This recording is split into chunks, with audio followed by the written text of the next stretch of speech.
Okay, so when this opportunity arrived to talk about, what is it that we're, the reset, right? And of course, there were a lot of subjects which I was thinking we could, touch upon, etc. But before, before launching into figuring out what the consumer is doing, what the competitive environment is like, what the media fragmentation is like, the thought which struck me was, ये सब तो बहुत है and complicated है, and there is enough and more that has been said about it. One thing we've not discussed, I feel at least enough, is ये सब करेगा कौन, right? Yeah, the marketing team itself, right, requires some amount of resetting. Yeah, we've spoken about, of course, it's always very, and because I come from an agency, it's very convenient to change the agency, right? But the truth is that there are certain aspects, right? And when we are discussing operating system, that's what I felt we should discuss at least as a provocation, as a thought to consider and figure out what is it that we need to do vis-a-vis the marketing team itself, right? Yeah, so, and this is a reality that all of us echo in some way or the other. Yeah, what is happening today is that the market is growing faster than our thinking, right? So everything which we thought was fantastic and steady and we had figured it out has got unfigured. Yeah, so we're learning, relearning on the fly. Oh, there is that expression which says changing the car tire while the car is running. That's what we all live with every day, right? So boomtown, tier 2, omni-channel consumers, UPI, e-commerce, local global brands, we're fighting this. Some of us are, I'm sure, fighting this right now on their respective smart devices, etc., right? And what is happening is that, the earlier, some of us, again, sorry, have been born in the time of TV, right? There was one Chitrahar and there was one Ramayan and we are sorted, right? Wahan pe ad, if you could afford to put ads over there, the whole country would see you, right? Of course, now 10 plus platforms, we spoke about influencers a minute ago. Supply chains have become completely bizarre in terms of content itself, right? And of course, the rest of it, right? And while all this is happening, the truth is that there is also, to complicate things matter, a talent and capability gap. Yeah, over the years, and because one works in advertising, you get to work with people across industries, across designations, and also across capabilities. You realize that actually the marketing team isn't broken; they're just tired. How do they keep up with all of this happening simultaneously? Right? It's not just about upskilling and knowing technology and figuring out what is happening. It's also, the truth is that they're quite siloed in the way they have, been conditioned, right? They're quite siloed in terms of the data they are getting or the agencies that they work with, right? And of course, there is a plethora of technology. We work with one of the largest Alcobev marketing companies, producers and marketeers of Alcobev. We created an amazing dashboard for them, right? Which would actually give you multi-model, marketing. It could give you projections. It would tell you in real time what's happening with consumers, etc., etc. There were about 40 odd people in the marketing team who were given access to that. 3 months later, we did an audit. We found that only about 8 of them had accessed it. Yeah, because they're also running businesses, right? They're also running P&Ls. They're also figuring out daily crises. So what's happening, therefore, is the culture cycle is moving, and it's moving, of course, rapidly, right? But the organization is not being able to figure out how to play with it. And ask yourself this question, and do not answer, because it is, I think, embarrassing for all of us, that a lot of marketing organizations are still how things were. For some reason, the entire environment has changed. The consumer has become, completely, shall we say, repertoire is the new word, right? Loyalty is not a virtue anymore, right? Experimentation is what he or she believes in 24/7 across categories, right? And what happens is, while we are talking about a reset, etc., what is happening is that the brand cannot grow faster if the organization and the marketing team behind it is not equipped. Yeah, and so what I'm going to take you through in the next few slides is essentially a reframing of what the playbook could be. It's not from an HR perspective, because that's not my strength, but it is from a growth strategy perspective, right? It is from telling you that once we fix this fundamental there is, of course, like I said, enough and more, that can be used to accelerate growth. Yeah. So therefore, the question is there a way to create a structure to figure out this chaos and take advantage of it, right? Is there, without, of course, doing dramatic organization chart changes, right? The last thing you want to do is say that, listen, remember, we're conditioned to work like this. Remember, we've been taught that, this is how, for example, career ladders are made. Yes, and this is how, for example, we have seen other people succeed. So it's not like you can just walk in and say, sab kuch badal dete hain, and then we'll figure out, we'll start, right? Literally reboot. It's not going to happen. The question is, can we actually make structural shifts which will give us disproportionate performance growth? Yeah, that's the challenge in some way. And the reason this actually, the principles you will see come alive is because we've done it internally in the Publicis group, right? We have partnered with clients where we've offered similar services, right, and become almost integrated into their marketing teams, and we've seen it work. Not only work in terms of course, increase efficiency, increase productivity, and give better ROI, but it has worked in terms of just enjoying the work that you do. Remember we spoke about marketing teams getting fatigued? It has brought down that, and in some way brought back a lot of joy of what marketing can bring. Yeah. So what we're saying essentially is it's a 4-step shift that I'm putting on the table. Again, all 4 did not have to be done simultaneously. They're obviously depending on the organization, the industry, of course, and the people, right, and the leadership, right. So you choose. Yeah, but the idea is not to do it, not to land or go back into the waterfall that we live with today. या क्या होता है, brief आती है, उसके बाद कोई strategy crack करता है, फिर वो कोई क्रिएटिव आती है, फिर कभी कभार रिसर्च होता है, राइट, उसका, एंड देन आप वापस चले जाते हैं नए ब्रीफ, नए कैंपेन में, right, and that's what suddenly becomes the day to day life, right, versus a loop which actually feeds itself, which continuously says, I know things are moving, right, but can we at least keep track of it, right? Track करेंगे, उसके बाद now we will try and conquer it, right, and impact it, yeah. So essentially saying that you sense, interpret, act, learn, go back to sense, and so on and so forth, right? And how can we, like I mentioned, do this without saying कि 30 जन को हटा देते हैं और नए 30 जन को लाते हैं काम करने के लिए, right? Yeah, because that we know, right, that's not practical.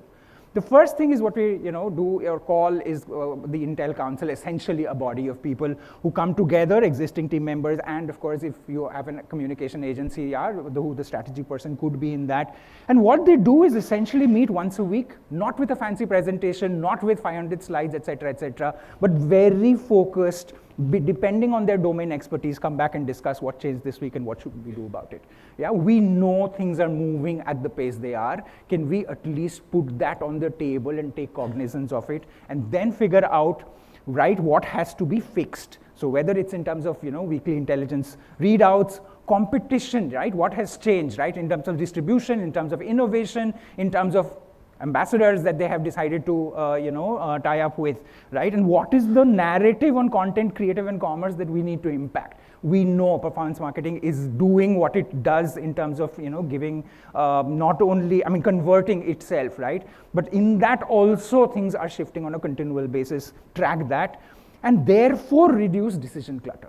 Yeah, what happens is you have a sense of the overall ecosystem, right? And then you prioritize, of course, and figure out which ones will solve for this week and which ones are completely out of our control. Yeah.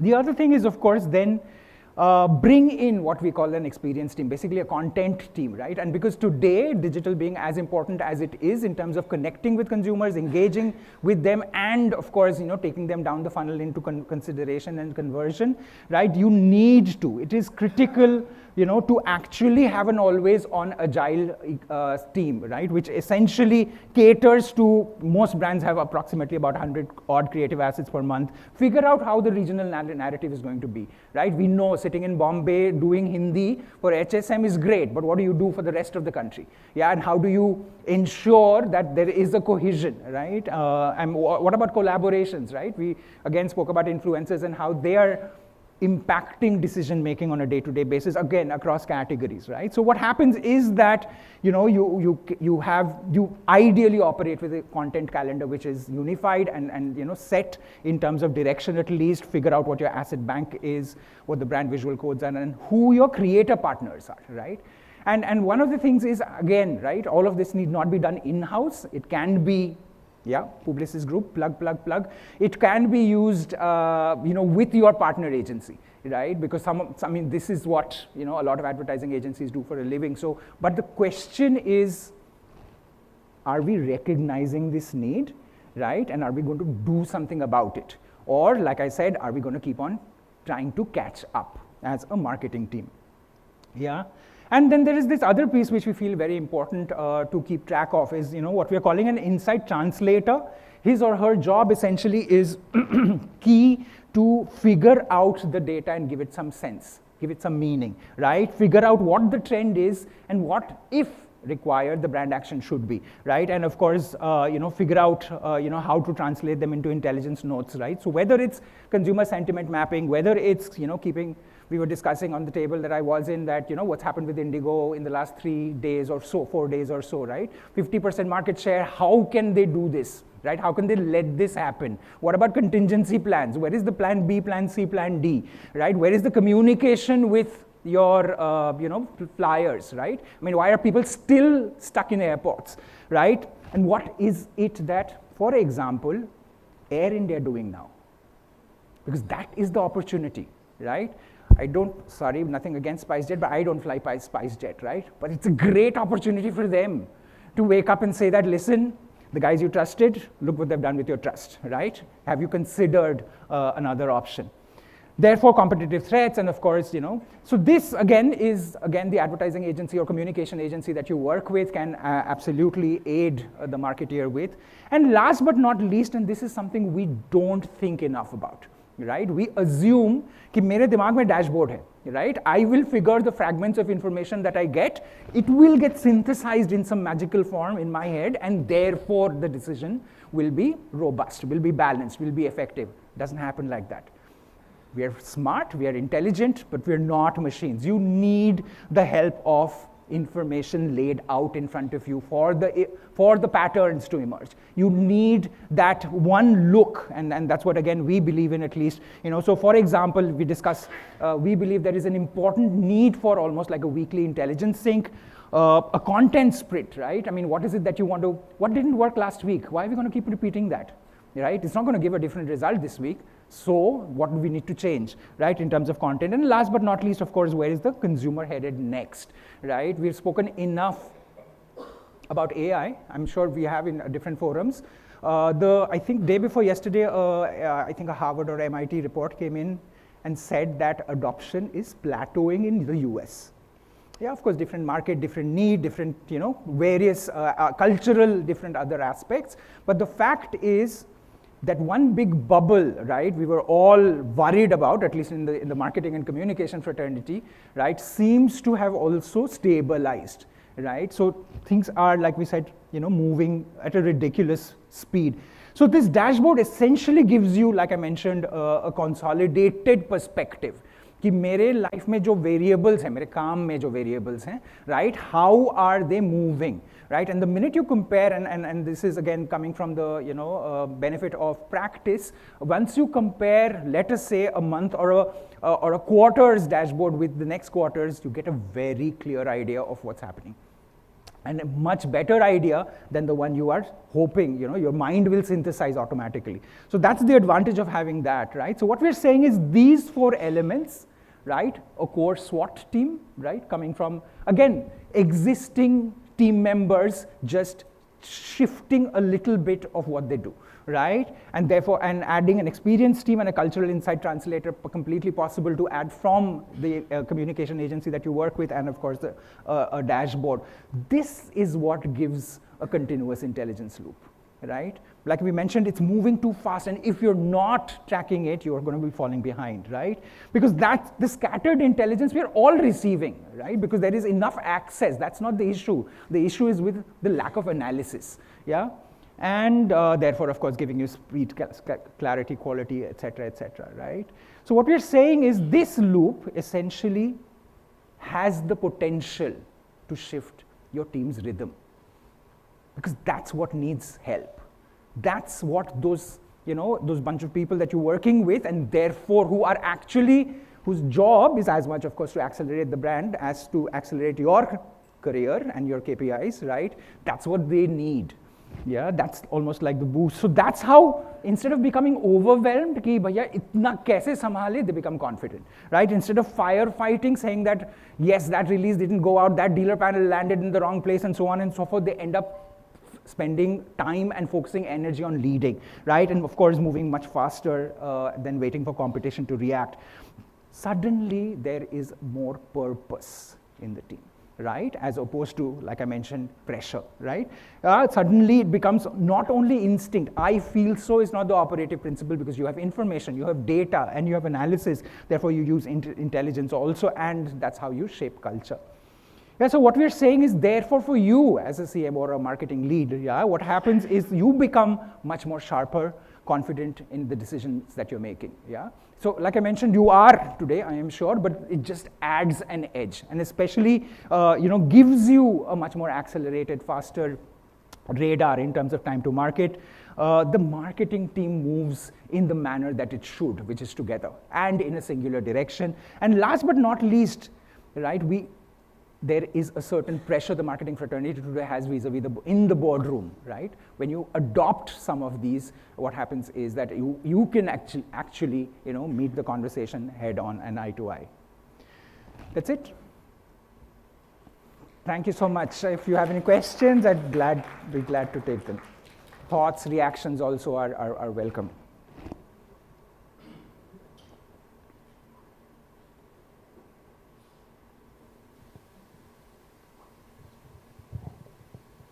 Thanks for the inputs.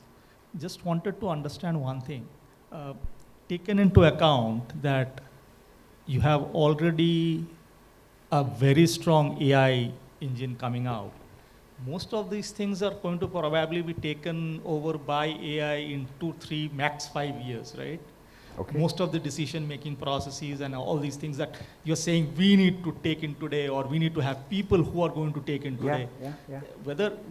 Whether we do it in India or it comes from abroad is a separate issue. Absolutely. But all these things would probably be taken over by the decision maker. What do you think is going to be our process?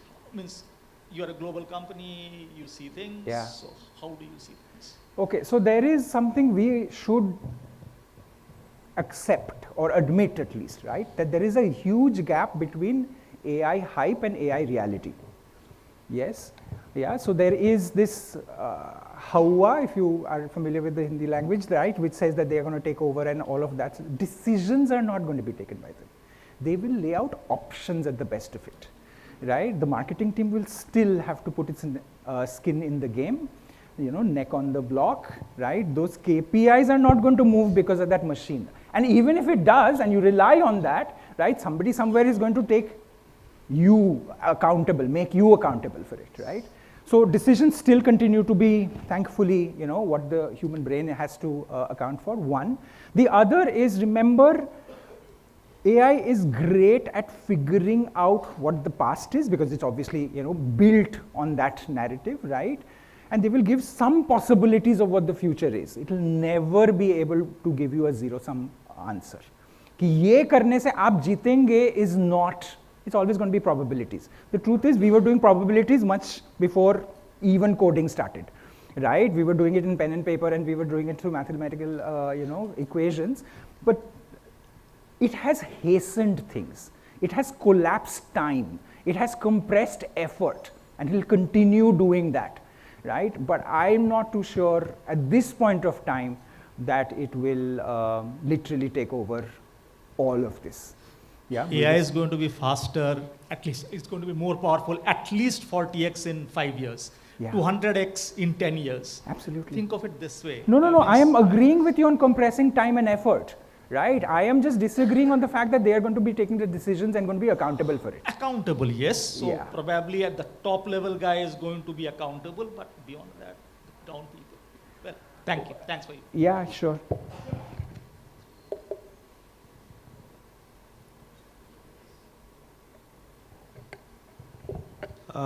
Just in continuation of that, if that's one reality that plays out, do you think the current holding networks, the one that you belong to as well, are extremely overweight on people and underweight on technology? On the contrary, at least I can speak for the Publicis Group, been working with them for about 11 years now. We had a AI-enabled internal ecosystem about in 21. Okay, and it was AI at that time, right? In the sense of obviously it's not as much, it matured with time, but the fact that we had to harness technology, and for one of the largest holding companies in advertising in the world was a significant step.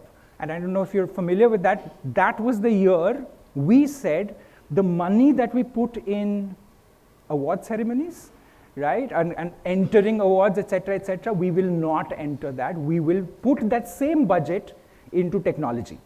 Yeah, and that's why, I'm not getting into the IPG Omnicom merger, but that's why we ended up being one of the most valuable holding companies in, in communication for about 5 years in a row, right? So recognizing, and not only recognizing, acting on that, done there, been there, bought the t-shirt. Yeah, अभी आगे देखते हैं क्या होता है. I hope, yes. Hi, this is Sanjay. I'm from the privacy side, so more of like current data privacy guideline. How you think that it will impact to the marketing and media side? Because media agency already shown Yes. there are a couple without consent they cannot publish the news and all. True. So about the marketing, how you think about the leads and other aspects? Yes, also? yes. So one thing, I think there is not enough conversation on how much consent we actually give, right? Think about it, right? Every time you download an app, there is a box, right, which says terms and conditions that are something, right? We never read any of that, right? Why app? Every time you go to a website, there's a cookie, tick mark with it. The population which says yes to it is humongous. Yeah, right? So there is enough data around there. Having said that, right, first party data and marketeers again have started recognizing the value of it, right? So again, we work, like I was mentioning, an Alcobev company. Now the whole conversation on any marketing engagement that we do, the one filter of whether we want to go ahead with it and how much we want to spend on it is what is the first party data that we're going to get from it. Yeah, because Alcobev, of course, has its own limitations, etc. in our country in terms of communication. But the fact remains true for auto also today, right? Because of course, I mean, auto, again, you can advertise and speak, but the fact is that one-on-one customization that I and you have started expecting from brands can only happen because if you have enough 1PD, right? So there is I feel at least, I mean, amongst the clients we work with, recognition, acceptance, and action on it, right? Still, there is enough data on the public domain, is my point, right? To harness and play with, right? With the right partner, which is, of course, us. Okay.